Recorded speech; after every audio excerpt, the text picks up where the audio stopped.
Right. Hello, hello. What's going on? Think we are live. First live cast.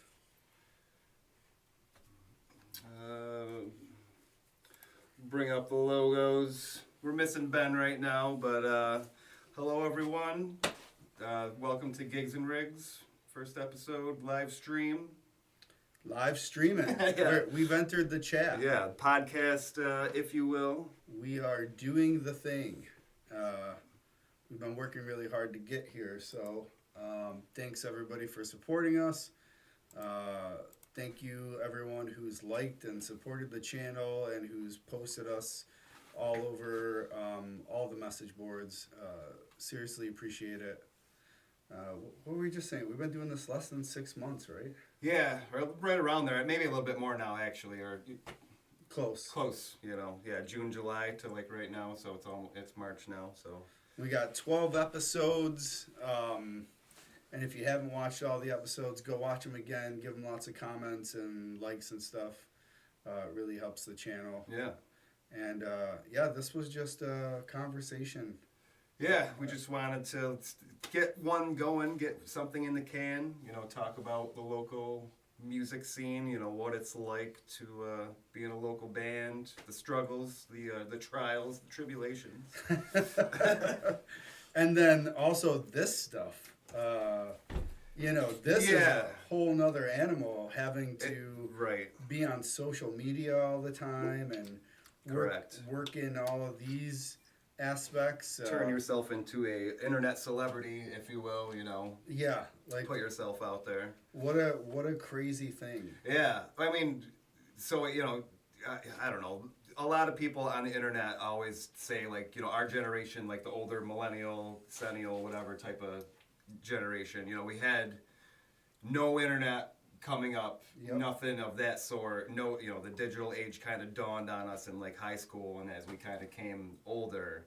But when we were kids, right, say like Uncle Skip's band, There was what were they doing as far as like Yesterday's Child, promotion? You know, what did they have to do to promote in like Nothing. 1980s? You know, as far to get a crowd in the door or like something like that. You know, Literally nothing. I think they just made a flyer. and like radio was And like radio. was a bigger deal back then. So Yeah. you had to know somebody at radio, get maybe an ad or you know just somebody to talk about it on one of their radio shows. I mean that's all you could do, right? Like Yeah. radio or TV. That was the bottleneck of everybody's social media. I mean, like flyers. What are you gonna like? Was there even like print shops like mainstream, like in Sylvan Beach, where are we gonna go to get a print shop? You know. I to mean, like they Staples? did do them, but like Yeah, but are you gonna do that No. for your Harpoon Eddie's gig or what have you? You Nope. know, in 1984. You know, I don't know. or for the bandstand or Yeah. playing at the KOA campground like, Yeah. like Uncle Skip did all the time and Yesterday's Child. Sure.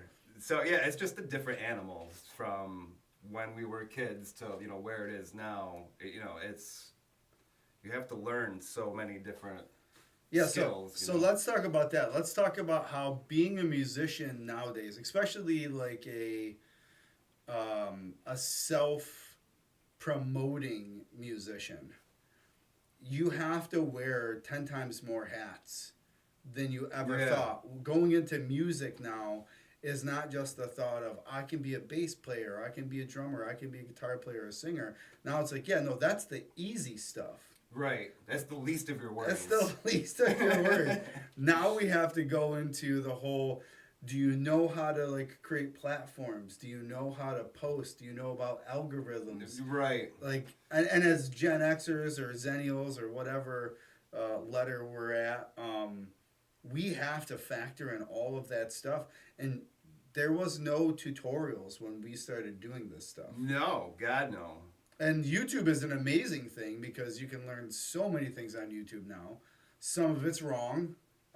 Like, don't go there to fix your water tank. Trust me, that doesn't work. Sometimes it works. But you know, as far as like learning how to move into this era of like influence and creating a platform and being able to reach out to people, like YouTube is great for teaching lots of those things. Thanks God that you already knew so much about this from your Yeah. experience with your son and with your platforms Yeah. and stuff. That's been a lifesaver because for me, this has been a whole learning experience. You know? Yeah, I mean, I just picked up a lot of it because honestly, my son was he was like 3 years old and watching like a lot of train videos, and then he kind of just wanted to make his own, and I was just like, screw it, why not? You know, and it was easy enough to do, and we kind of just did that for a while. And then eventually he got embarrassed of it, and we had to kind of, delete that channel, make it private or whatever, and then move on to the grown stuff. yes, adult stuff like Minecraft and Fortnite, things of that nature. But And it's huge. Like Yeah. Everybody's kids that I know, if they're gamer kids, they're watching the games while they're playing. right, the they games watch too, the like- YouTube channels. Yeah, Yeah. so if a lot of kids do aspire to have their own channels and Yep. become streamers or something. That's the path to riches. Everybody thinks, but easier said than done. Yeah, I mean, Obviously. yeah. I'm thankful we got 75 followers. We have 12 that's great. episodes, 75 followers. Every time we look at like our reels and plays and stuff, we usually got, somewhat near 1,000 a month or something that people Yeah. are watching. So again, super appreciative of that. And- Especially across all the platforms too, you got to combine because some people only will see it on Facebook or some only on Yeah. YouTube or what have you. So it's awesome to have the support from all the different. yeah, and all of this is like a hyperfixation too. Like you got to like really get into this stuff. Yeah. And keep a rhythm in order to keep it going. And that can be hard. You get burnt out on it. I can speak from even just like the not robots side of things. Like Just for the I band. get hot and heavy, and especially if you get like a release, and then you're like, oh, post, and then eventually you're just like, oh, does anybody even care? Does anybody want to see another post by like, I don't know. Like, I what's know. the point? Yeah. You know, he's getting these states. Yeah, no, it's really not easy. I think writing a song is easier than actually Yeah. utilizing social media like we have been, and it's weird for me now. You know, I've been playing music for, you know, over 2 decades, and you know, for a good Longer than that, dude. longer than that. I was gonna say you're. Don't call me out. I know. don't- All right. trying Fine. to- We'll keep, Everybody tells me I look young for my age. keep it above the belt. Yeah, keep it above the belt. Only 2 decades. But it's weird because like in the last like 10 years, it's been really all computer oriented, a lot like really Yeah. moving with the curve of YouTube and everything that's been happening, and having to learn all of the stuff is not easy for Gen Xers.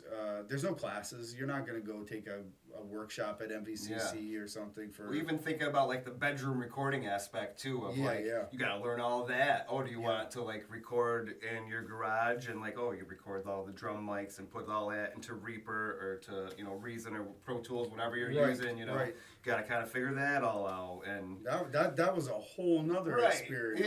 Yeah, like how do you even record your stuff to make a demo? So yeah, you wear so many different hats and like you can only do so many things like to a high standard. So so you're a lot of times I feel like I'm just like juggling, limping along, And we were laughing as we were setting up about all the, if you follow like all the reels of like the drummer loading in versus the singer loading in. Yeah. We were laughing at some of those reels. But now they need to make new ones.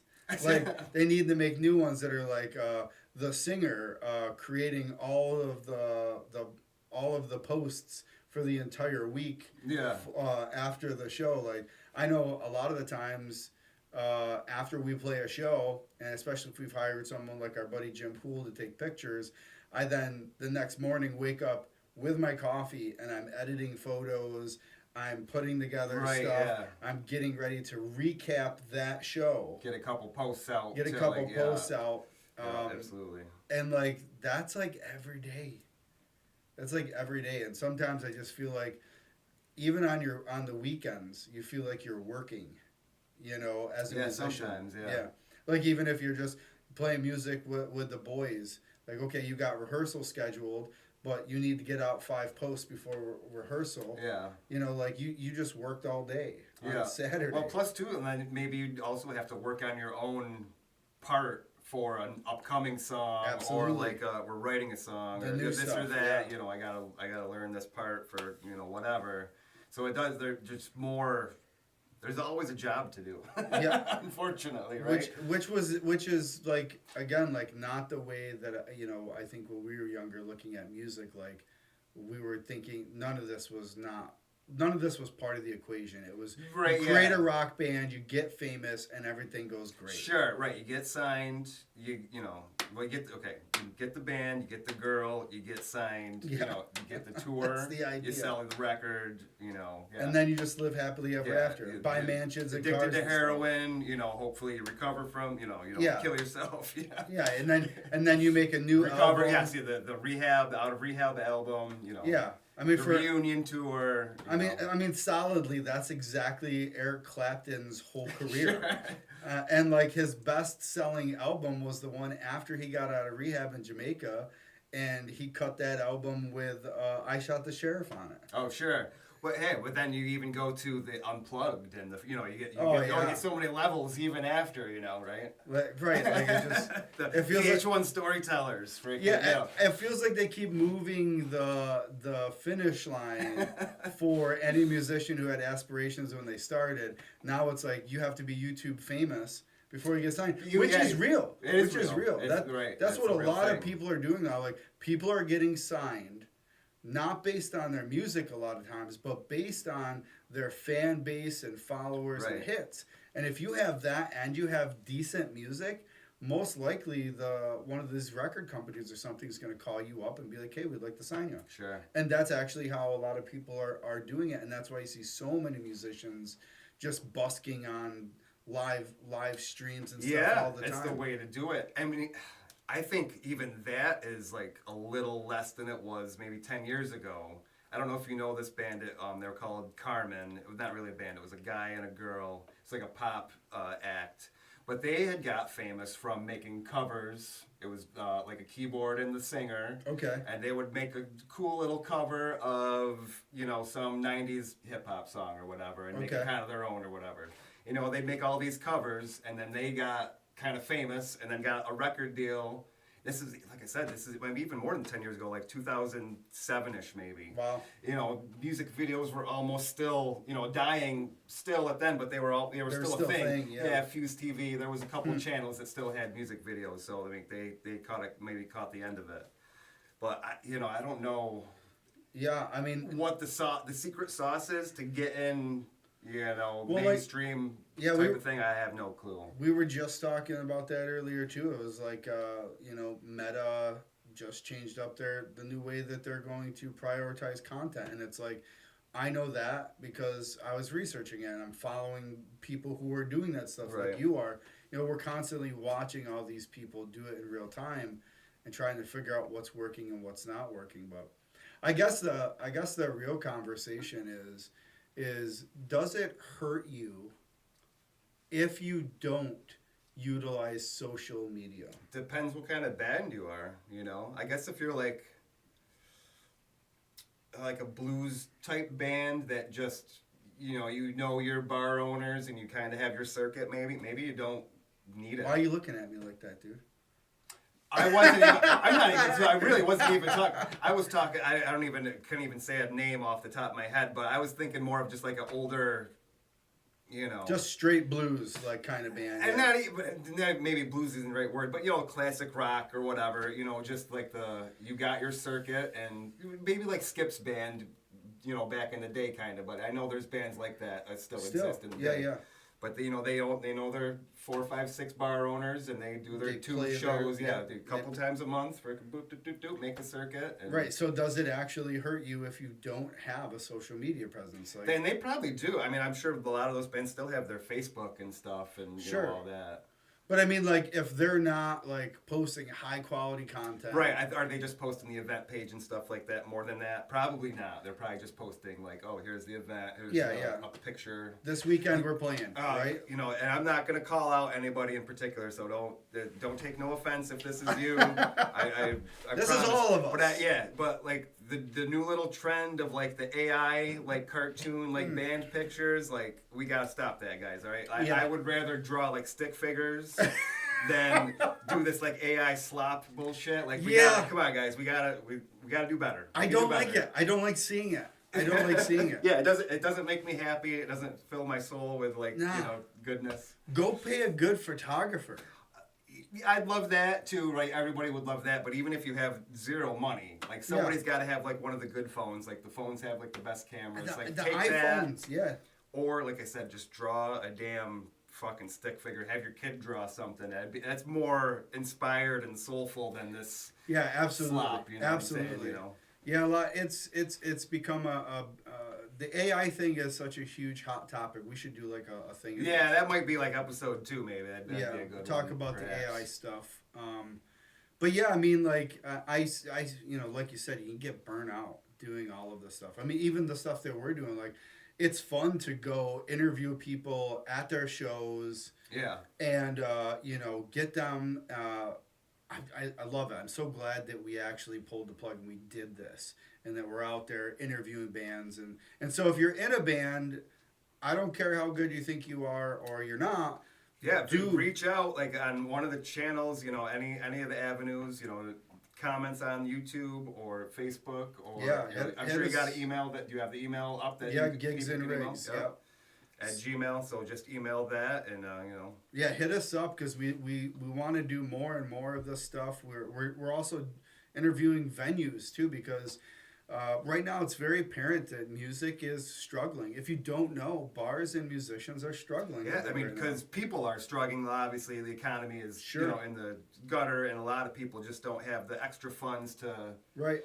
If how can I justify taking $40 to go out to the bar to buy drinks and perhaps a cover fee Yeah. You know, when shit's as bad as it is. So yeah, people are struggling, and you know, I don't know how a lot of the bars are going to make it, you know, long term. I mean, I hope they do, but Yeah. This is another reason why I wanted to do this. Is I wanted to like kind of keep all of this in the light so people can see the bars and the venues who are working hard, who really are putting their ass on the line a lot of times.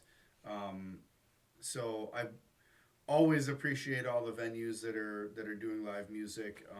And so if you're a venue, we would love to also come interview you, talk to you about why music's important to your venue, why it helps your industry. And that's another interesting thing, right? Like people talk about the music industry as like the big industry, right? But I was thinking about this the other day and I was like, well, what does the music industry mean to a small time local band? And if I really think about what the music industry is to us, it's the circle of venues that we know, the circle of musicians that we play with and hang out with and trade gigs with and stuff, and also the circle of musicians and venues who we help out on social media. And so I find that to be important in a conversation of like when you're a band talking about your local scene. I don't think people feel like there's a local scene anymore because of the internet. So I mean, like, so when we talk about that, like, what does support local music means? It means posting your local bar, even if you don't like the band that's playing there. Going to the local bar and spending $20 or something to go see a band and buy a drink. Going to the local event and making a donation or something. Like, a lot of people I know have busy schedules, and I'm one of them. But I always do my best to appear at someone's show. I'm usually pick 5 bands a year, and I'm going to one show a year of those 5 bands, and try to support music and take some pictures of myself watching them, send them to that band, ask them if I can post them, and they usually say yes. So then I go, hey, I was watching this band, they're really good, check them out. Which I think is good etiquette. If you're going to take pictures of bands, videos of bands, message them later. Oh, really? What I would say, even if you don't do that, like for me, even if you tag us, because I always, like, people would post it and like we never would see it. Never it's see like that. The band, you know, right? So I'd rather like see it. You don't got to ask me, but just, tag that page, baby. That's all you got to do. That's a rough thing. I don't think enough people know how to tag. Oh, the tag. Okay, yeah. Hit that @ symbol, and then try type out the first few characters of like the band's name or their Facebook page or wherever you're posting. Yeah. Always try to tag them if you can, because they love it. Always tag the band. Especially if it's a good picture, a good video, always tag the band. The potato pictures, whatever, don't tag those ones. Those are fine. And don't tag them in the weird ones. Only the ones where they look really good doing what they're Sure, doing. exactly. Yeah, if I look fat in it, don't tag that one. Yeah. If you see like my bald spot or something, don't post that one. Not the good side. Ask what side's the good side. It's a really interesting thing to be a musician in 2026. Yeah, there's just, like we said, there's just so many different hats, and like, man, I forget more things. Like if I don't do something for a while, like if I like album mode or whatever, so I'm in like Photoshop a lot, or burning CDs and like making like the labels for the CDs, like that in that program and like the printer program. Yep. And so like you do it for a few weeks and like you kind of like relearn it, and then you don't touch it for however long, and then you like completely forget about it. It's just like that's lost in the you cloud. had it and then you lost it, and now I gotta like literally relearn it again in like 2 or 3 years whenever I gotta come back to that freaking thing. And then like the other hat of like, and of course merch. You can always like pay somebody, right? But it's astronomical, and it's bulk. You have to buy 100 or you have to buy 300. Are you going to be able to sell that many like CDs, for example? I keep getting asked for CDs, but I can't even believe that people really would still want them in this day and age. Well, I feel like the CD players are starting to slowly come back as they are with like vinyls turned big again. Sure. Vinyl's becoming a whole new movement again. Like this retro vinyl movement is happening, and I feel like people are also now being like, well, what about all them CDs I still got? You know? I read an article too that like I guess like the younger generation Z is buying more Blu-rays like Blu-ray and DVDs. Like those sales are like picking up. They want like physical media. Yeah, so yeah. maybe there's something truth to that. Maybe. And that's what we saw in our generation was the complete dissolving of like tangible ownership. And I remember when like Snoop Dogg and all the artists were like, oh, hell no with the streaming shit. Yeah. And then all of a sudden they're like, we started our own streaming. Like, Right. Yeah. Like the Beats freaking. yeah, thing the there. Beats. Yeah. What is that? That's not. What's it called? Deezer maybe? Is that the one owned by Dre? I forget. I'm not sure. Well, it was whatever. something like Yeah, that. yeah, They yeah. had started their own, and then Mhm. inevitably now they're everywhere. All the streaming platforms. I know, but all that shit, dude. I should pull up my freaking the royalties that we made off both of our albums or whatever. You know, and I would say they're like respectable amount of streams. You know, nothing like astronomical. It's nothing like 1 million streams or nothing. But I mean, like the penny per stream ratio. Like I bet you'd be like shocked to actually just like see it and like. On like a real piece, it's like it's nothing. You It's know? nothing. It's nothing. So I mean, I don't know. Well, Snoop what the Dogg worth- just had a big like conniption about that because he was talking about how he was like one of the highest stream artists Sure. for the year, and he's like, I got like $3,000. Yeah, I bet. He's like, why am I even on this platform? Well, and like so, I would just say, as a tangential example, Snoop Dogg had so Drop It Like It's Hot, and this might have been the year before, but like I think it was last year. It came out in Fortnite as like an emo or Yep. like in the season pass or whatever. My son was doing like the Drop It Like It's Hot Yep, dance. We're the like, how the dance. hell do you know this song or whatever? You know, it's 20 years old, and he's like, oh, Snoop Dogg, freaking, is in Fortnite, and like so. His song is in Fortnite like that, Yeah. and all these kids know it, and it's now become a new cultural like touchstone or whatever. Is it, how much money is he making or that? How much should he make from that? I don't know the answer. I'm just kind of like posing it as like a hypothetical So question. the But I mu- mean, his song has become so popular again. The That young seems kids like- are doing the dance. Yeah, that seems like it should be And that's where they're making something. the money. And maybe they did pay him a lot. I really Yeah. have no idea either If way. your but- music is in a video game, you are making a lot of money. If your music's on Spotify, Yeah. you are not making anything. They're fleecing you. Yeah. Everybody wants to be on the video games. That's like that's like Yeah, the maybe at least that's that's what I've seen is that like what they're saying is like that's when you know you made it. If your music is on a video game, oh yeah, you're making buco bucks.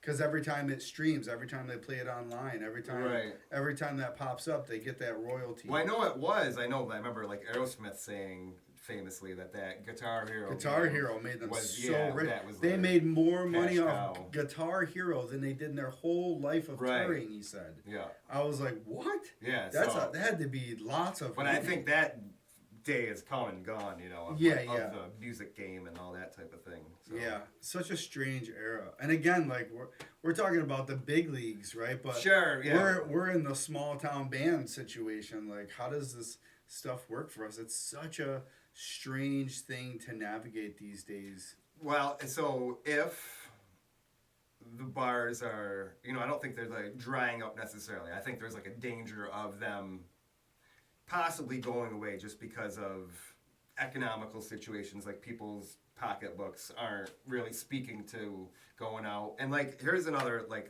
thing.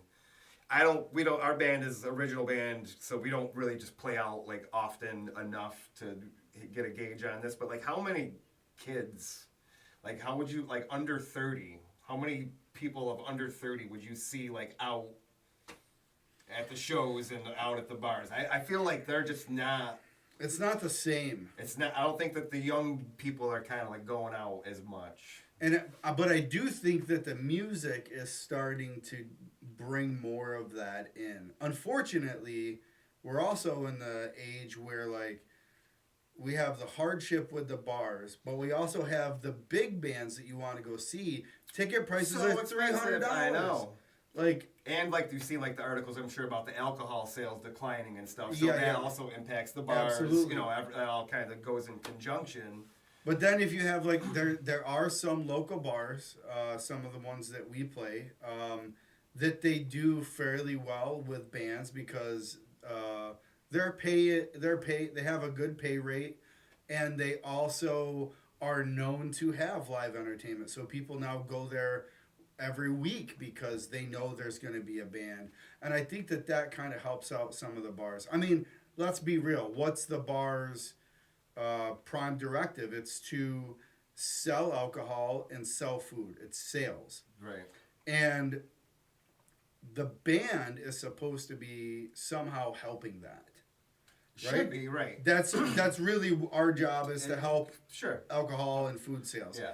Now, that could be worked on in such different ways than I've ever really experienced it. But I always think about, like, you know, give me a Jägermeister T-shirt and tell me tonight's Jäger night, and Jäger is like $1 cheaper because we're trying to use up all our Jägermeister.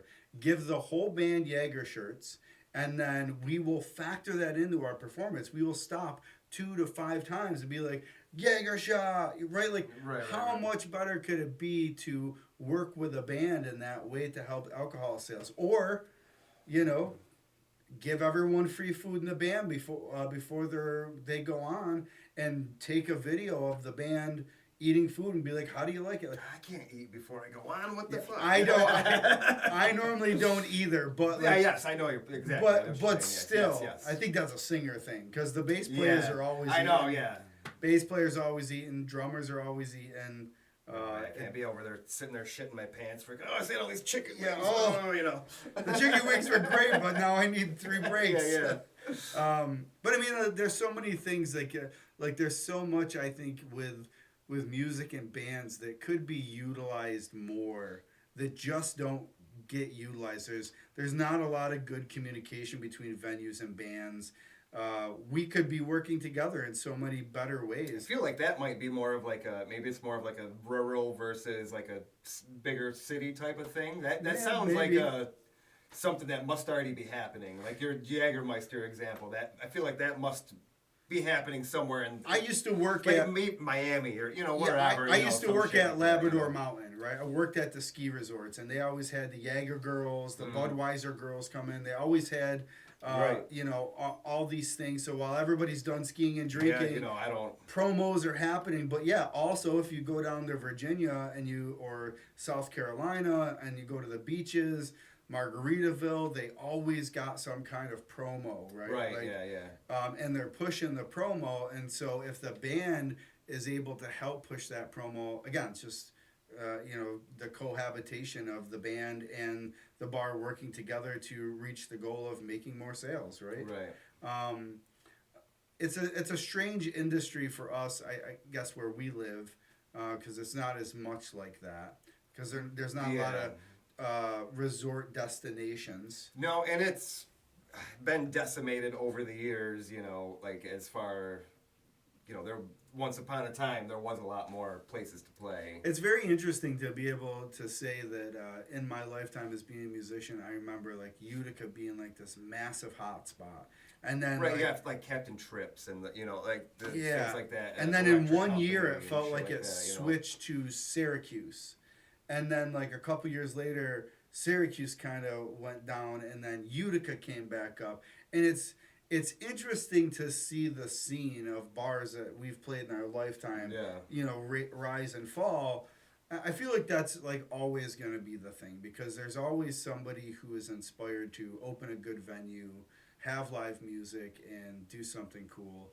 And I really commend those people for helping give us jobs. And absolutely. I think too, maybe branching out a little bit. We played a show at a dispensary last year, so maybe very cool. Yeah, maybe more things like that could be. Not all dispensaries have the capability to host a band, right? But if they could, and you could buy your product and smoke while you're watching the band or whatever. I mean, that's great. Everybody wins, right? And everybody wins in that scenario. Same thing with like breweries, like doing like a big like taste. Right. Yeah. A big open brewery like taste thing. Like, Those are the places I think that are The maybe. breweries are, I think those are the most thriving, Yeah, probably, yeah. you know, in this day and age. Yeah. So it's very interesting that we are able to see the music scene change so much, and then that we're still alive, Yeah. working in the music scene still after only 2 decades for me. I mean, you've been around longer. I'm sure. Good McCain, yeah. Yeah. Yeah, right. How we got a couple people in the chat here. All right. So yeah, if you got any questions or anything you want to ask us, pop them into the chat. We'll surely answer for you. Yeah, Shirley will when she gets here. We don't know what happened to Ben. We were supposed to have Ben today. Yeah. He must have got held up or called into work. We will thoroughly bust his balls. Sure. But if you don't know Ben Armstrong, he's a really funny, cool dude. And he runs a business called Stringwise Repair. And he does great job on anything you send him. You can go to his site, check out his website. We love supporting Ben. We love supporting anybody, really. Yeah. That's why we do this. Yeah, anybody local. If you're here trying to, help out, putting stuff back into the community, that's what what we're here for. Yeah, and I like how you were talking about like the breweries and like the dispensers and stuff, because I was having a conversation with somebody that we were about to interview, and some people have a pessimistic view over music and local music, and like, oh, it's gonna die out and local music isn't gonna be a thing anymore. And my reply to that was like, I disagree, and I think what is gonna happen is music is gonna become just like records are coming back, or certain Right. things coming. I think music is gonna be more boutique. You're not gonna be able to afford going and seeing a $300 band anymore. So now you're going to go to the brewery. You're going to know that they got good beer that you Right. like. You know the band that's playing there. You know that band Right, plays it's a the specialty stuff. experience. It's a specialty experience. And so I think that's where live local music is kind of going into these boutique things. And that's where like themed parties and like certain kinds of events. I think the event planning and events themselves are what's going to kind of like keep music alive, and people are going to move into more event-based live music and stuff. Because then there's cool things happening, like 3 days of the Grateful Dead in the Adirondacks. Like you can go there, just 3 days of Grateful Dead tribute bands. You got places like the Hoobie Doo, who just have live music for 3 days there. Yeah. Like the old school stuff when we grew up, like going to all these outdoor concerts and stuff. Yeah, exactly. Yeah, like the amp and everything. Yeah, I mean, and we were young as shit when we started going and seeing all that stuff, and I think more and more kids are starting to grow up around music. I mean, I would be awesome if that came back. Like that would be great. But it's the events though, like right. It's got to be like a special event.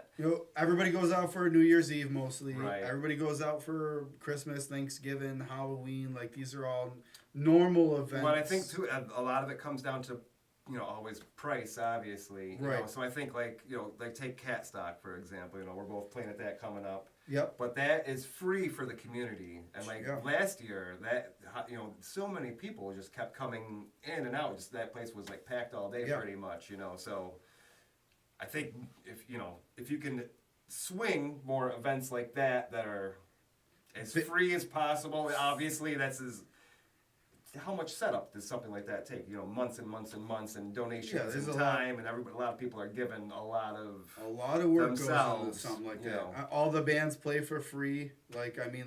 So you have to have people who are willing to do that. Right? Too. Yeah. I mean, obviously, it's not fucking feasible. I think here on the flip side, you were talking earlier about maybe like YouTube.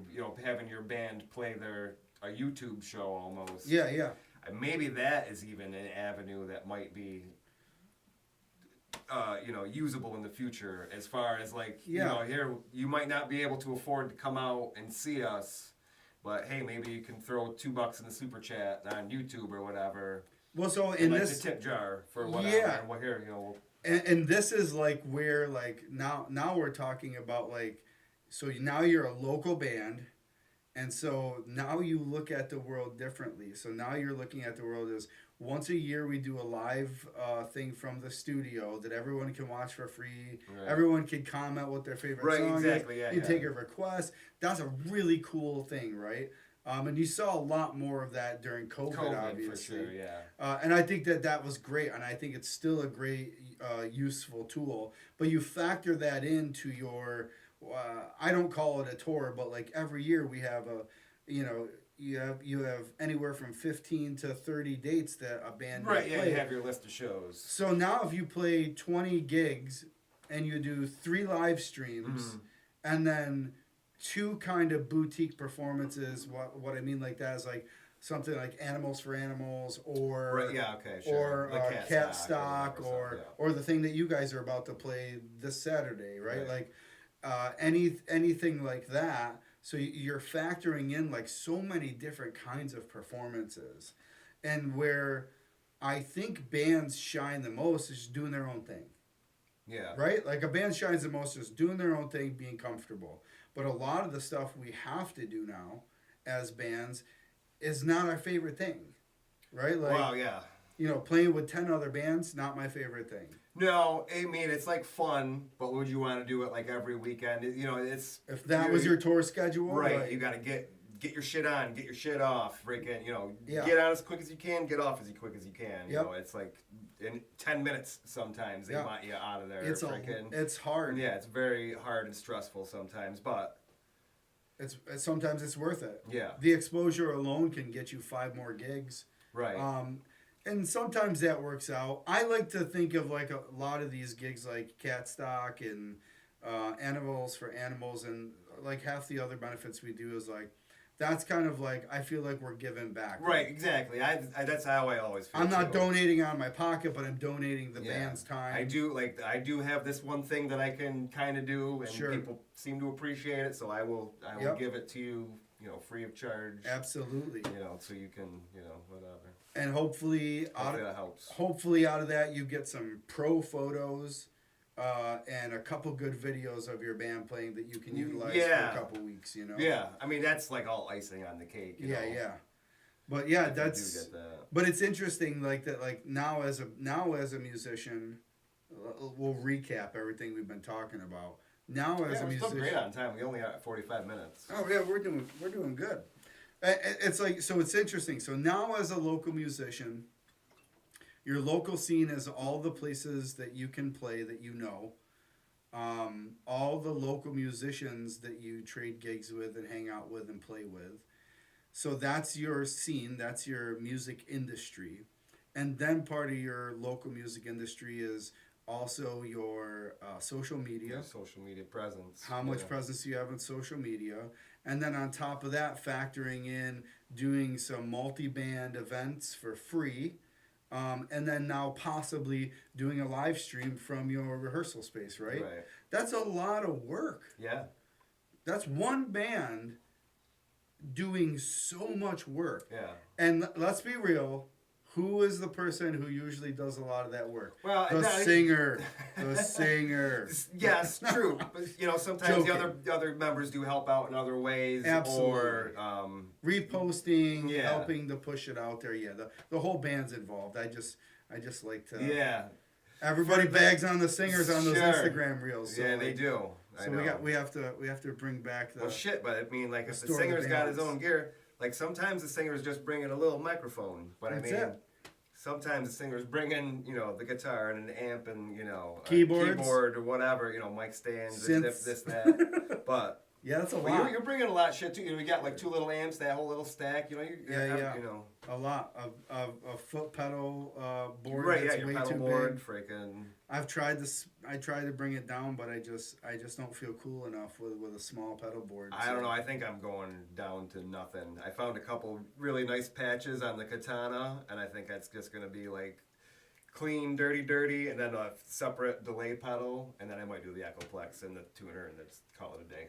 Three little pedals, and fucking that's it. I mean, our guitar player Jeff, he's got a wah pedal and his amp. That's it. That's Like, it. and it sounds great. It sounds great. Yeah. There's he's got the right combo of amp, guitar, and then an old school crybaby wah, and he's got his clean and his gain, and that I don't hear nothing wrong Right, with it. right, right. Sounds good to in every me. songs. Yeah, yeah, yeah. It's always But fun. I'm a pedal guy. I'm a gearhead. I know. Well, they're fun. And so I want to yeah. push gear on him all the Yeah. time. I'm always like, "You want to try a pedal?" And he's like, "No, I'm good."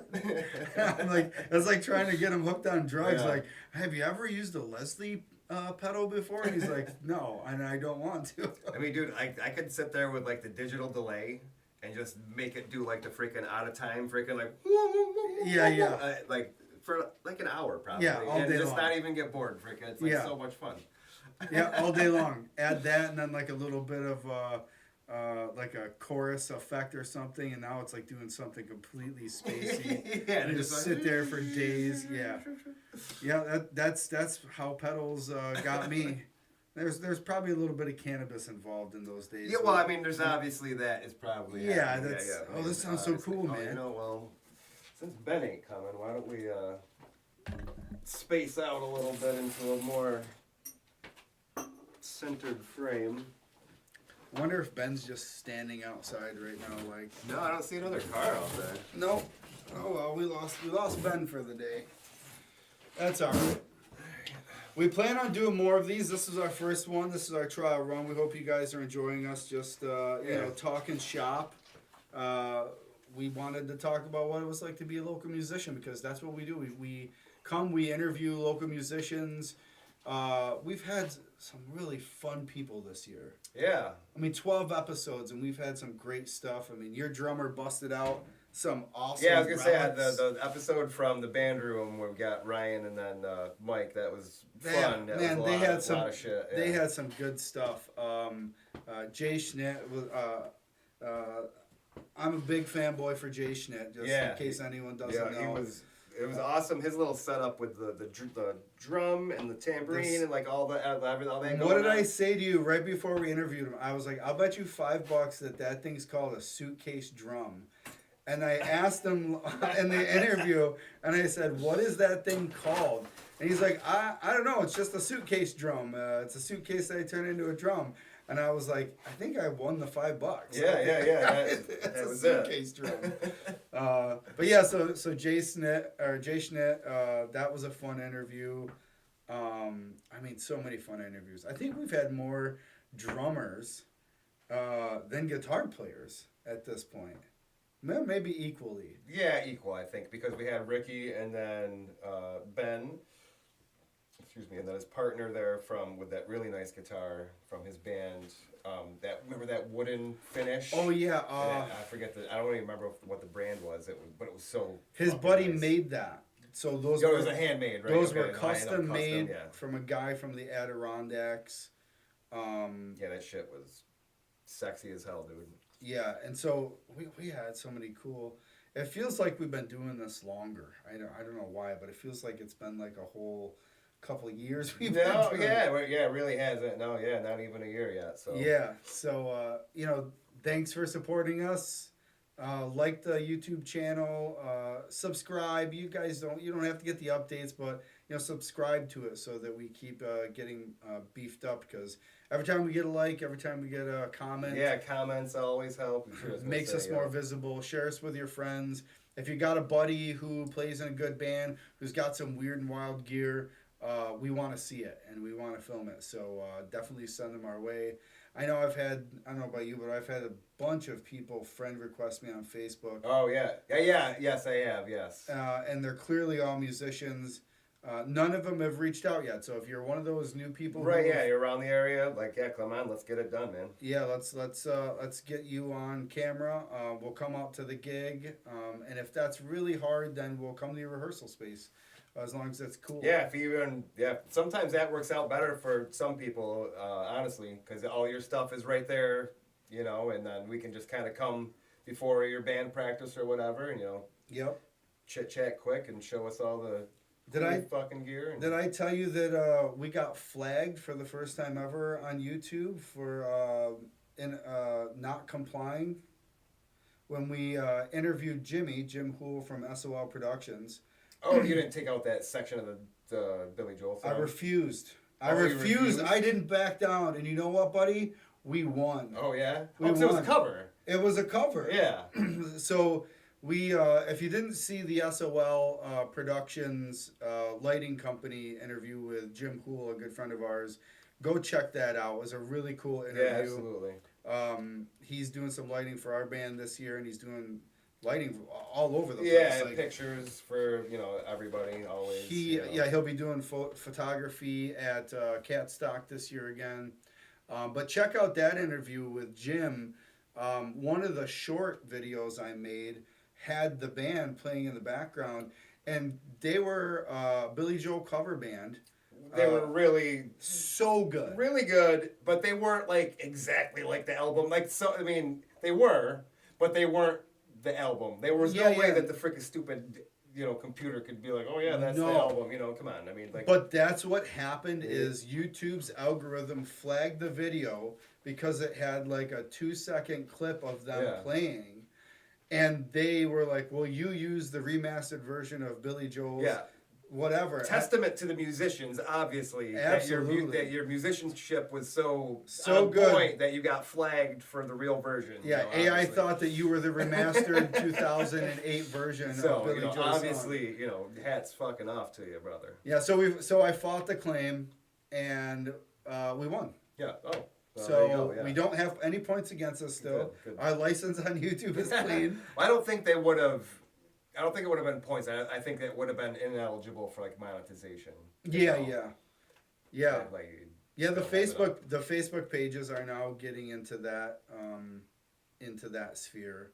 Maybe we should do a thing on that, like how to like really get some of your Facebook presence going, because I've been doing that now for a couple years for Brothers Grimm Band, and we have now exhausted all the levels that you can get for Facebook. And every time you reach a level on Facebook, they literally send you a message like, hey man, you're posting such good content, we're going to make you more visible. Right. And the first time I saw that, I was like, I'm not fully visible? Why am I not fully visible? Yeah, it's all... And that's when we, you start to do the research and realize what's going on here with the algorithms stuff.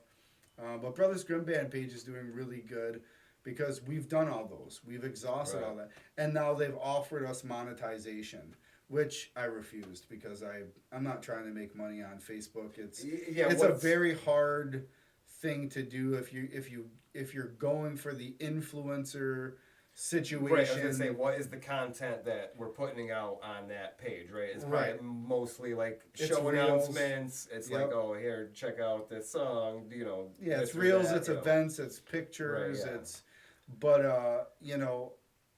I'm not trying to get rich off Facebook. I don't think it's a really sustainable future. It's not viable, I don't think it's a sustainable future, but it's nice to know that you've done enough good work and that what you're doing is giving you enough exposure.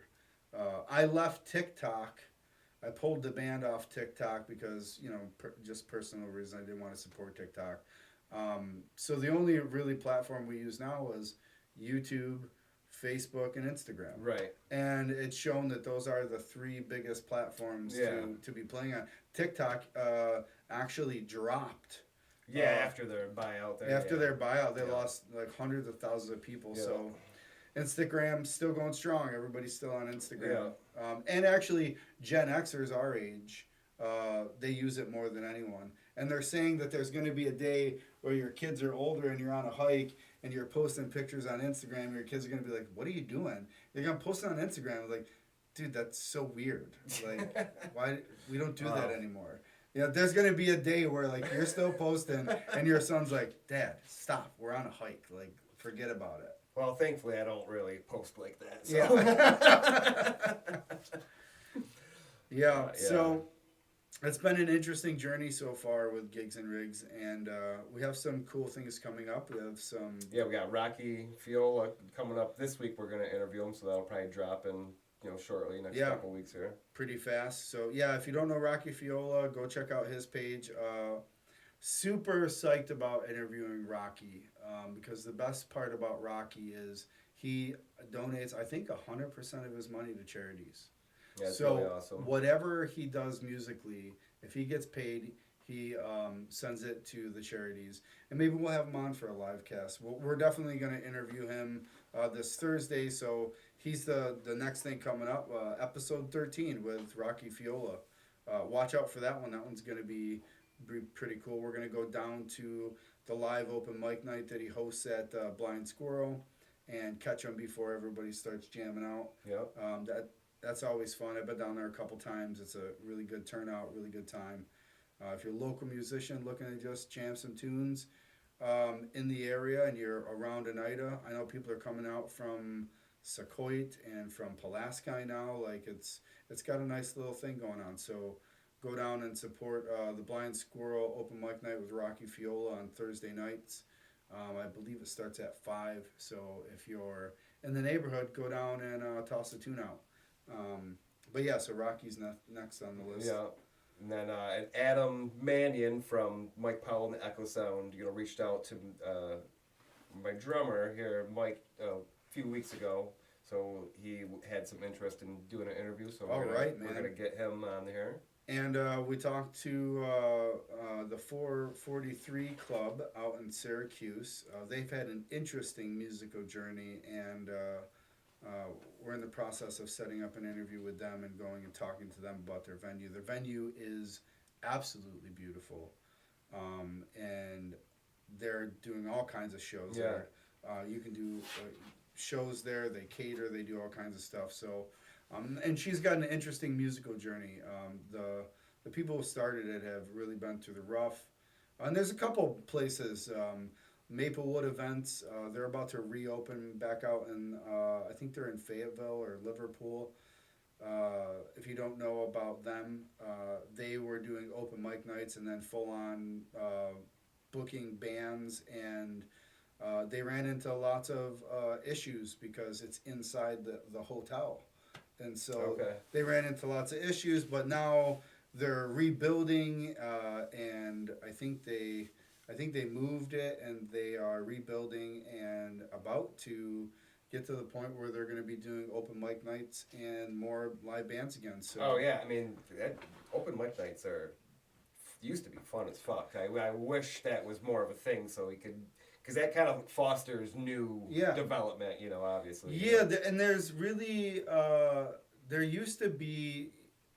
I know when we were younger, there used to be like a handful of them that were just happening all the time. Like I mean, Fireside Lounge, baby. Fireside Shout Lounge. out to Gary, man. Yeah. Fireside Lounge was awesome. I was thinking about that earlier this week, honestly. I mentioned that to Jay Schnitt when we went to interview him, because I remember Jay used to go there all the time, and I would see him there all the time. Yeah, man, what a great time that was. Yeah, somebody was it was online, and they were talking about how the beers were like so expensive nowadays, and they were like, back in the day, freaking when I was in college, you could get a beer for $1 or $2 freaking at some places, their pitchers were $5. $5 That's what I put in the thing. I was like, dude, $5 a pitcher at open mic night, dude. And this was like 2004 maybe, somewhere in that time frame. I don't even know if there's any bands that do pitchers a little bit earlier, but you're right. They don't even do pitchers of beer anymore. So they used to make it, you affordable. Poor ass fuckers like us could go out and play some music, freaking hang out all night, and drink and have a good time. Yep. Hang out with all the other local musicians. Yeah, it's hard because that's the stuff that made you want to be communal in your right. It made you want to be good. Like I remember Tony. God, I'm not gonna remember his last name, but he was so good. He used to be able to play like so many different instruments and stuff. I just want to say Tony Montana. Anyway, regardless, but you want it, it had like inspired you to be like, man, I can't shit the bed, freaking. I gotta stay sober a little bit before my 3 songs, so I freaking put on a good face, because there's a lot of musicians out here, and I don't want to look like I'm a schmuck, Yeah, that's I think the best thing. No, I never accomplished that. By the way. I always looked like a fucking retard. But that's again, like there's open mics now. But I mean, some of them are so far away. Right, yeah.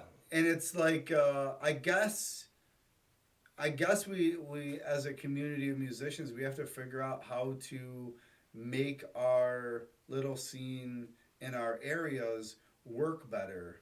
I mean, Rocky's doing a great job. Like I said, like he's got guys coming from all over the place. From Rocky comes from Syracuse to To do that one open in mic Oneida, night. yeah, it's pretty good.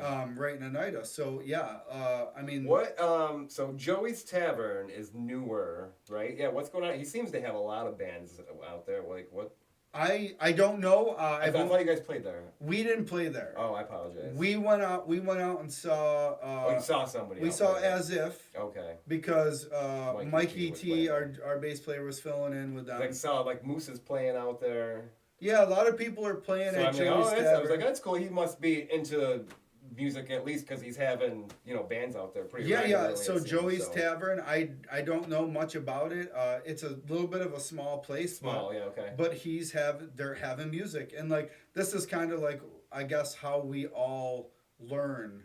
Like, oh, that place is having music. Let's go book there. Right. And then everybody starts playing at Right, this you were one saying spot. you had booked a show at in Oswego. And Yeah, then the you kind of saw another bunch of people kind of get Yep. shows afterwards. Yep, all so. the local people that I know were booked there like within a week after Right. I booked a show there, and I guess that's how it works. I mean, I guess if you're paying attention, that's how it works. And that's great. Everybody's getting gigs, everybody's getting booked. But it's like I don't like to play the same area too much. Right, yeah, you get stuck. You get stuck, and I think you like sell yourself like you oversaturate yourself, I guess, in the market. Oversaturated, You know. you're too accessible. Yeah. And when you have 30 something gigs, because we did that for a couple years, we had like 30 gigs. A lot of them were in the same places, 2 or 3 times in the same place in 1 year, and it's like the crowd dwindles a little bit, or they pick which show they want to go to. Right, if it's easier for them or whatever. But Right. yeah, especially. Oh, it didn't work out this weekend, but they're playing the same bar in another week, so it's fine. Right. Oh, it's gonna be it's basically the same set list. Yeah. For whatever band maybe, and like maybe it's not that important. Freaking. Right. If I don't see Things them this pop up. weekend, I'll see them Next weekend. weekend. No Yeah. big deal. So I've actually taken the stance of like spreading our shows out, playing farther away from home, and changing the set list up as much as possible. Right. Yeah. So that nobody is going to see the same 2 shows. But if you came to the show at the Hole and you liked something new that you haven't heard there, and then let's say we play Blue, because I think that's how our schedule is working. Play the Hole, and then we're going to play Blue right in Oneida. And if you're at the Oneida show and you heard something at the Oswego show and it's not on our list, you're like, dude, I really want to hear that song. We're gonna play it. We'll play it for sure. Yeah. We got it. And so we got it in the bank. that makes everything the spontaneous moments so much better. It makes it better for the crowd. Pain in the ass though to have to learn all these extra songs though too, right? It's like it comes back again to another more work and more of the more on our plate as far as trying to keep it fresh and interesting and stuff, So. Yeah, and what that means is that basically is like you if you learn 5 new songs, you cut 5 old songs. Right. Like they go on at least on the back burner. On the back burner, right? And then if like you don't think about them, so they're really not right. Right. Thinking about it. And that's kind of what we did is we added like several new songs, and we love all of them. So we're like, yeah, of course we're playing all these this year. But that means like several songs had to come off and go on the auxiliary list. But we try to practice the auxiliary list to make sure that we keep them fresh a little bit. If somebody saw us and said, I mean, it's happened. Like we played a show and we hadn't played a song in probably like, I don't even know, like 6 years. And we hadn't seen a friend of ours in like 6 years, and he came out and he came close enough so I could see his face beyond the lights. Yeah. And he was like, hey, and I was like, oh my God, what's up? It's good to see you. He's like, you guys have to play Eminence Front. And I was like, oh man, we haven't played that song in like 6 years. And he's like, please play that song for me. And I was just like, God. I was like, oh man. It's so nerve-wracking. Yeah. For something like that. But I was pretty sure we could pull it off, because we had recently just ran through some of the auxiliary songs. So I was like, we can pull it off. So we did it. He loved it. A whole bunch of other people loved it, and then it ended up back on the set list for the year. So like, that's how it works. That's how it works sometimes. Yeah. Well, But we do that too all the time. Like we cut stuff because we're just like, people must be sick of it. Like Psycho Killer, for example. And Right. then like people would be Hell like, no. why didn't you not play Psycho Killer? Yeah, yeah, right. they're That's me. Yeah, right. Why would you cut that? Yeah, That's don't cut crazy. Psycho Killer. Yeah. Don't cut that MGMT song. Like, what are you doing? Yeah, well, hopefully not that. But we did add a couple more new ones too, so we can, Yeah. you know, because like I said, we've been cat stock every year. Mhm. So, not every year, but you know, for the last 4 years maybe. 4 years, yeah. So it's like, and you gotta play something different. You don't want to play the same set every Yeah. year, obviously, right? Right. So You got to give them something. you gotta fresh give and them new. some fresh Yeah. stuff. Yeah, people like the old stuff, and it's always nice to throw a curveball at everybody. Yeah. Performing. It's nice to just interview all these people too, and just like see what they're doing as well. Like, I wanted to be able to, like, when we started this, is be able to like also get a video clip of the musician playing. Right. But we ran into issues immediately with YouTube with that stuff. Sure, and like the sound it's not ideal, right? It's not ideal. You're not getting a mixing board, No. cut of that. So like the audio is just scratchy and loud and And I flipping think, out. and I think the only one that we ever did that for was Ricky Skellum from Before August. Shout out to Ricky and Before August and Lynn and all those guys. That was the only one that, even if you go look at the video today, that there is like a half a minute of Ricky just shredding on Crazy Train or something. Sure. It's the only one, because after that we got flagged, and then so it's just such an interesting. It's annoying. Yeah, it's It's annoying. the waters that we're swimming in as musicians. They got about copyright, freaking Copyrights, dude, yeah. I would love, because I've always kind of, since the MTV days, like I've always kind of had this like MTV VJ or like radio DJ, like kind of, I've always wanted to like host a show about music videos or songs. You're like, but like 120 minutes or something like that. You know what I'm saying? But it's impossible because of fucking copyright. Yeah. You literally play 8 seconds of a damn song. You get flagged. And so, like, for example, so we have that show come up, The Lost Horizon, and a couple weeks ago I thought, hey, you know what? Maybe this is just out there. I'm just gonna try this as making a video. I'll get some clips of all the bands. I'll pull up some tabs of all of their Facebook pages and shit that are gonna be playing there. And we'll, play a little bit of their songs. They're all local bands. Won't have to worry about nothing, Sure. right? Dude, so I make the video, introduce all the bands, play a little section of each of their songs. Here's their Facebook page, here's a YouTube. Fucking YouTube is like, oh, copyright strike, even on like the local guys, which, I'm glad that the local guys can look out for themselves in a way, but I thought we would be safe from Safe that enough. just because it was, Yeah. local people not really having an issue with me trying to promote all of our stuff for Right. this upcoming show, so like, Yeah. what the fuck? And I know they didn't do it, it's AI type of bullshit, it's not like the band Right. No, hit it's a button, it's like, oh my god, it's copyright on our strike. They didn't do that. obviously. algorithmic. And then you have to worry about other things too. Like I literally created the Gigs and Rigs intro music, right? You played it yourself. I played all of those Right, yep, instruments yep. except for the drums. Yep, I don't play you do. drums. You do. Like, you do a thing. Yeah. I made GarageBand. I do the same thing for all my like, theme GarageBand, songs. yeah, I do, GarageBand gave me a drum loop, and I was like, I played everything over the top of that. And then what happened is within a week, I was getting copyright strikes on it. And that was like our first 2 videos. So also, if you watch the Ricky Skellum video, the intro music's completely different. Oh. Because what happened is within a week, an AI music producer had stolen my clip and made a full album off from that little clip. Oh wow. Turned it into music, copyrighted it, and then I got copyright strikes because they took my stuff and made it an AI album. And so I had to change my stuff and copyright this intro music so that we wouldn't get flagged. And it's such a weird time to be alive as a musician. Yeah, there's a lot of waters to navigate because you can't. Like I said, back in the day, for like we'll just like use Uncle Skip to beat up on him for a little bit, but like Yesterday's Child, they would just go play the songs. They would go play. It's not like they were. I don't know if they had originals at that point or whatever, or maybe 1 or 2. I don't know, but they were playing cover songs, right? All They were the time. playing Yep. only cover song, like Steppenwolf, whatever the hell they were playing. And that's it. They never had to worry about any of these, ASCAP like, or where these, that's exactly, AACP, yeah. nothing. That Yep. is just such a It's a completely different muddy, era. muddy waters, and it's like, it's just not enjoyable to wade through. It is what it is. If you have the desire in you to make music, like, you have to navigate it. Yeah, you're gonna come up against some of these obstacles easily.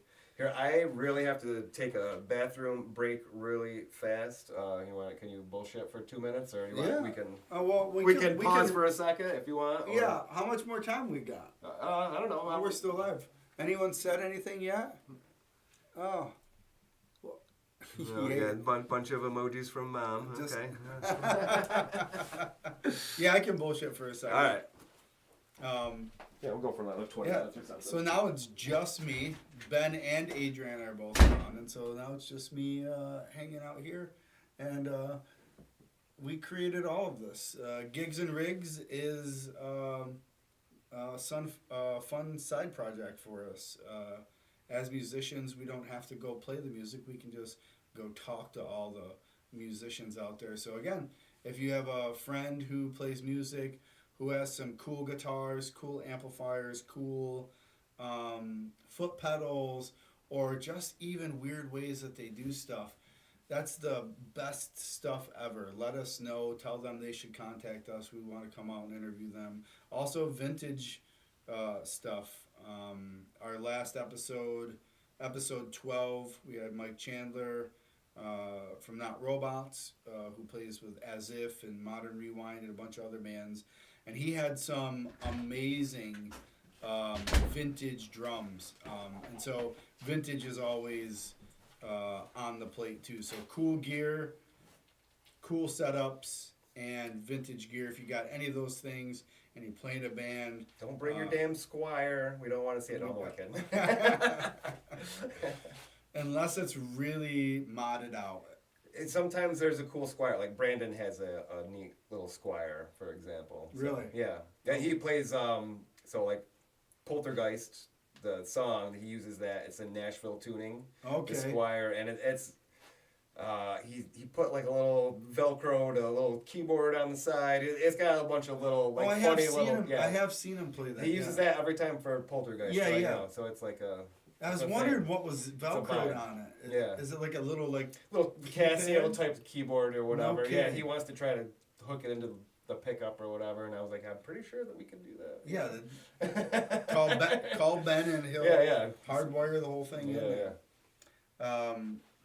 Yeah. Regardless, vintage gear. We want to see it. Yeah, we want to see all your gear. So please give us a shout. Let us know if you want us to come interview you. It's completely free. We don't charge you, and we don't make any money on it. So if you're into it, we are. Right. Yeah. Promotion, hopefully for you and know, for us and. Yeah, it's and also we like to see what kind of like what the scene's looking like. We like to just be on the scene. Hopefully, when we're old and gray, we can at least still be right and be like saying, musicians. hey, we helped keep it alive somewhat. It's. That's our goal. I mean, I probably every generation maybe like, oh, it's dying. It's changing. It's doing something. It's probably changing, and it's probably going to change a multitude of times before we're. Finally in the dirt, but it's gonna evolve. It'll still be here somewhat. All the older guys, older than us, who've been doing it for 40, 50 years, they're at the point where they're like, yeah, I think it's dying, and then we're like, no, man, it's still kind of alive. Right? Yeah. And then the generation behind us is like, eh. I mean, and it's like, so we never know where it's going, but it's great to see musicians still get inspired. I mean, I know when my wife, the keyboard player, Melinda, was teaching music. She's got a master's in music, and she was a music teacher for 14, 15 years. And I remember when she came home, and she said, yeah, I was teaching all the kids how to use GarageBand and record. And I was like, what? Yeah. Like in middle school? And even she's in like, elementary school. Yeah, in elementary school. And I was just like, man, like if I knew what I knew now about music, I probably would have had jobs as sound engineers. Right, yeah. And like those would have been my high school jobs. Those would have been my jobs. I after know, yeah. high You don't school. even know like shit exists when when we were kids. It really. I mean, I guess some stuff was available if you kind of knew where to ask or you Right. knew the right people, but like it wasn't like apparent. I didn't even know that ski club existed. Right. Yeah. And I became a snowboarder after I've been doing that for 20 something years. But like if I would have known that I didn't know that band existed in school. Or like audio video club Audio or video club. something like that. Like I would have totally did that. One of my friends from high school, Andy DeLalba, he was in the audio video club. He was running the photography stuff. Sure, yeah. And he was a drummer in jazz band and other parts of the band group. And later on, he became the drummer to one of our first bands, the Sagi Monsters. And when he told me that he was in all those programs when we were in school together, I was like, I didn't know that. Yeah. When were you doing those things? So it's interesting nowadays, kids, I think, coming up are going to be a lot more into production. I know there's a lot of people that I know who go to school for music production who are Right. musicians. That is a huge industry that is alive today and still progressing. Music production is amazing. And speaking of music production, one of my favorite interviews that we lost a good portion of the interview was the Big Blue North interview. Oh yeah, God, yeah. I mean, That's terrible. I had such a good time that making even the short video that you can see, I was almost in Yeah. tears, We maxed out your entire phone's space. and had to use the other. Yeah, I one. had to use my phone, but I mean the stuff that we lost, we had to have lost an hour plus, right? It was So like much a long, good stuff. pretty long interview. Yeah, it was a great interview, but also we were just we were on the tour, right? Right. Pam was giving us the tour and showing us all the vintage stuff that's in there and talking about the history of the place. And I just felt like it was a magical experience. And again, I'd already been in Big Blue, but going through the tour with Pam. And Yeah, learning Pam was able to explain a lot of the stuff really well. How and it was those built. those old machines and stuff that were Yeah. upstairs, old recording machines, that was cool. the wax first stuff, ever yeah. recording machines, Yeah. the wax reel ones and stuff. That was my favorite interview. And that did include Jeff too. So just Right, yeah. Yeah, we love Jeff. So Big Blue North was amazing. It was great to get Jeff in there too. Learned a lot of stuff from Jeff. It's interesting, some of the stuff that I personally take away from each musician that we interview. I'm pretty inspired. So this project is definitely something that's kept me personally inspired because I get to see stuff that I didn't think of or hear Yeah. stuff or get exposed to styles of music or I'm not too impressed by amazing musicians. There's lots of amazing musicians, but I am impressed at the creativity of a lot of the people and what people are doing. Again, the thing we're about to interview Rocky with, he's got a charity. Right. That's huge. Right. That's real world. That's Yeah. putting it right back. You're putting your money where your mouth is. And so to speak. he's a guy that if you see anything that he posts, he's helping out at a homeless shelter here, a soup kitchen there. He's always Right. that's Rocky. That's Rocky. That's who he is. And he's a great musician. And he just wrote a really nice song that I heard him write, and I told him that I wanna drag him into my studio and record it because I feel like it's Or does he not record on his own, really? Or? I don't think Rocky has any recordings unless it's on video or something. So see, yeah, that's too bad. I wish there was something we could do. Cause I bet there's other people maybe in that boat that have yeah, stuff like that. That they... I'm not gonna lend myself out.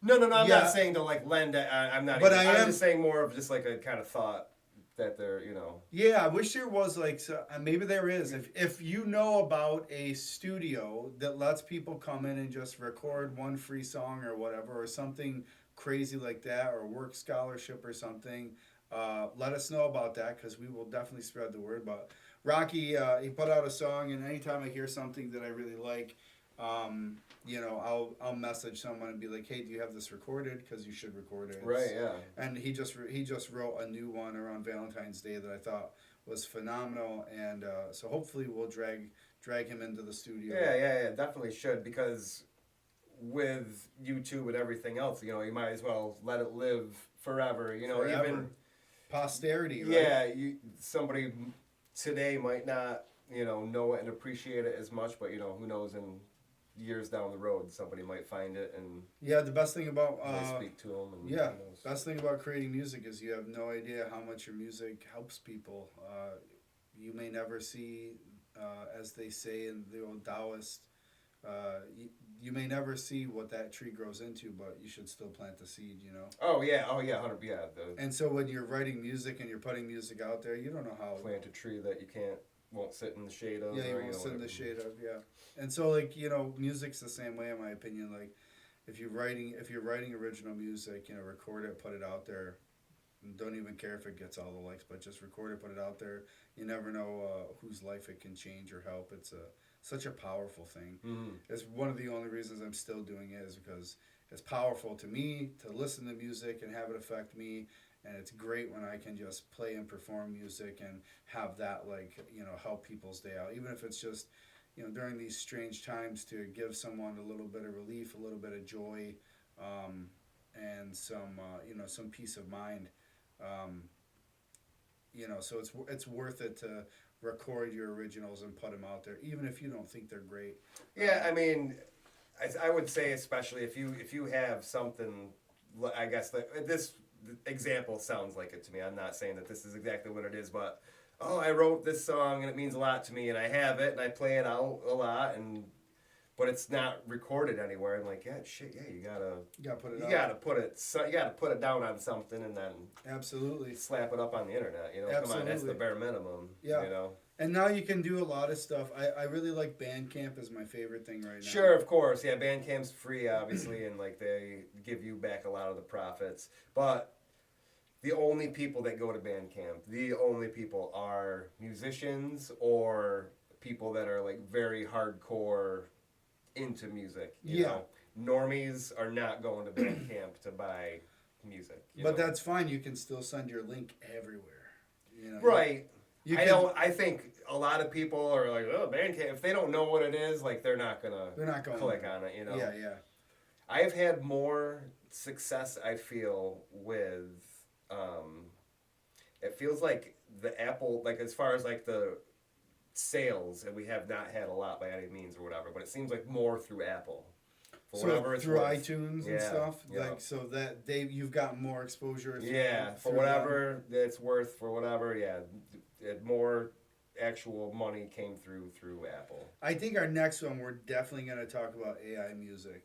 Like our next Oh, one. AI. Well, I mean AI in general, maybe, because like I think like I always, not always, but like ever since they started introducing like the AI artwork, I was a very early user and adopter of that, because I found it and I would get like my free credits, and I would stack the credits, and then like I would make band posters and shit with that. Yeah. So like I always, and like posts a lot on Facebook. I would sure. Make like a little robot picture, be like, haha, we got a show coming up. Yeah, I saw But a lot of you had a lot of cool ones for a And while. I thought at the time it was novel, and like, nobody's really doing it or whatever. And you know, I don't want to be like the guy, be like, oh no, everybody's doing it. It's not cool no more. No, that's really not like that. But I think it's just getting sloppy. It's more sloppy now. It's just more like low effort. You know, not.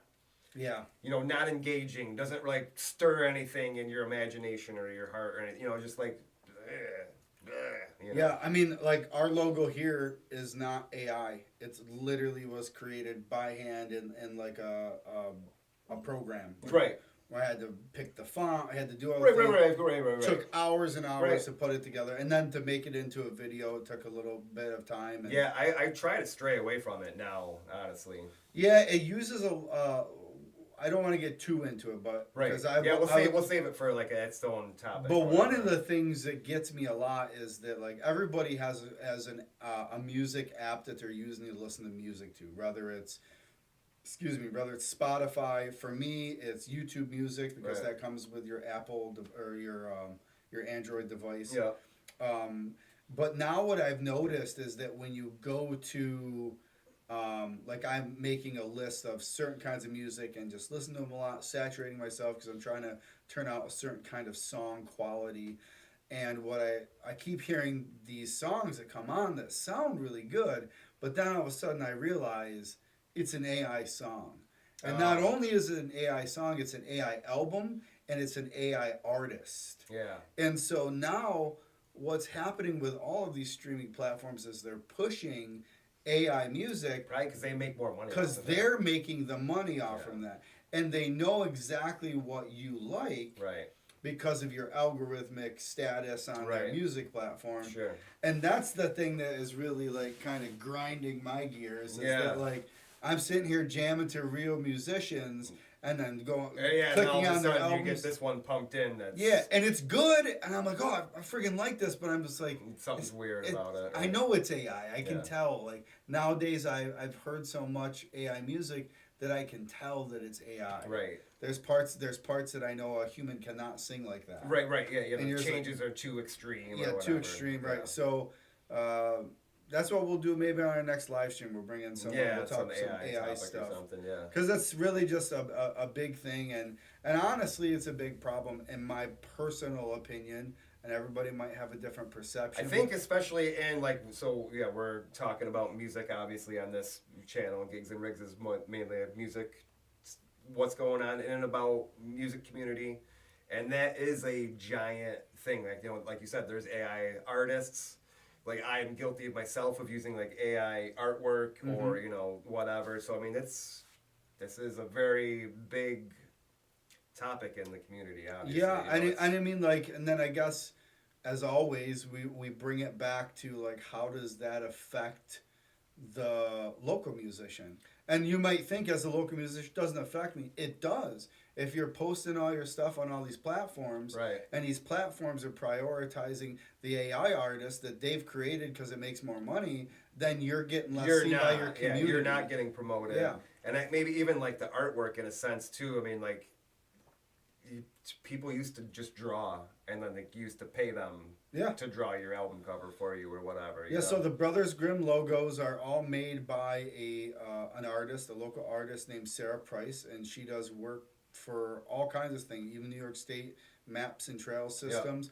But she does digital art, and I want to make the distinction between digital art and AI art. Right, yeah, Because- it's right. If you make it on Photoshop, you still take the time, and you're like sometimes Yeah, you're yeah. taking a stylus and Yep. you're actually drawing lines and That's what stuff she like that. does. Yeah. And she draws. So our logos were made by her as digital artwork, and she posts her digital artwork in a lot of galleries. She wins awards for them and stuff. Yeah. And so we she's a friend of mine, and so we paid her to design our logos and our band name and stuff, and I love it. It's great. It's actual artwork. Right, it's real artwork. And yeah. it supports another artist. So again, like I feel like that is something that That's going to be the first loss, unfortunately. And Yeah. I'm sad about it, but I'm pretty sure that's like it's already the loss. it probably already is. I can't speak to it because I don't know that much, but just like I kind of sense it is like how many people are really just bypassing the Right now, every promoter, everything I see locally, they're all using AI.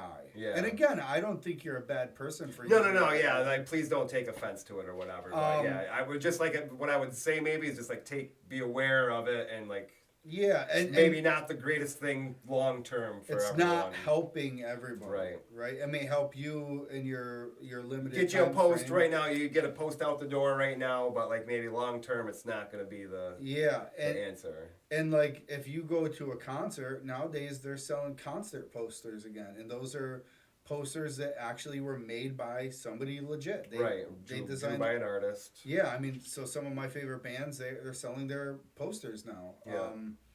And so again, all of those things are still part of the local band too. Like if you're a local band selling merchandise, trying to sell your poster, Right. Yeah. And- Somebody had to draw up your shirt design or whatever. Yep, they had to Whether do you that. did it yourself or you hired it out or however it happened. Absolutely. So but if AI is doing all that, then like, Right. like you're losing a lot of money. And I'm sure that at some point, T-shirt companies and other places are going to be like, upload your artwork, but it can't be AI. They're going to start to like put Maybe. the kibosh. Or you're going to have a lot of the Chinese companies that are going to be like, yeah, We'll upload just do whatever it you up, want. whatever, I'll make it, yeah. We'll put that on a mug if you want. We don't care. And I feel like that's actually already where we are. Yeah, probably in a lot of ways. Yeah. We're already pushing into those waters. But that's what we'll talk about.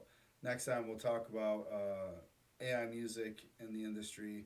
And maybe we'll have somebody who's... Yeah, we'll grab a guest. I don't know who we'll get. If one of our friends here, well, I'm sure will drop in on us. Hopefully, that'll stand us up. Yeah. Ben. Ben will just actually come to the next Yeah, Ben will one. just show up in the next Just- one. Yeah, I thought I was this supposed to get this one. Wait, it's not today? What are we talking about? We love Ben. He just sometimes randomly shows up at our rehearsal space. Oh yeah. Yeah, he just knock on the door. We're Yeah. like, who's coming? And Yeah, it's come Ben. hang out, have a beer, freaking Yeah. watch band for a little bit. It sounds like a good time to me. Yeah, because he lives right down the street from me, so he just comes in whenever he wants to. He just stops by. All right, sure. Yeah, that's pretty good first episode. I don't know. What do you think? I think yeah, let's call it. All right. Yeah, we had a good time. Thank you everybody who listened and watched and sent us emojis and Give it a share on your Facebook or whatever. We'll see how many views we can get on it, and hopefully everybody likes it. And we'll try to do it again. Yeah, we'll do it again. And watch out for the Rocky Fiola interview coming up, episode 13. So. Yeah, that'll be coming up next. So. All right. Thank you guys for tuning in. We appreciate you for supporting the channel, and we love y'all. All right. Peace.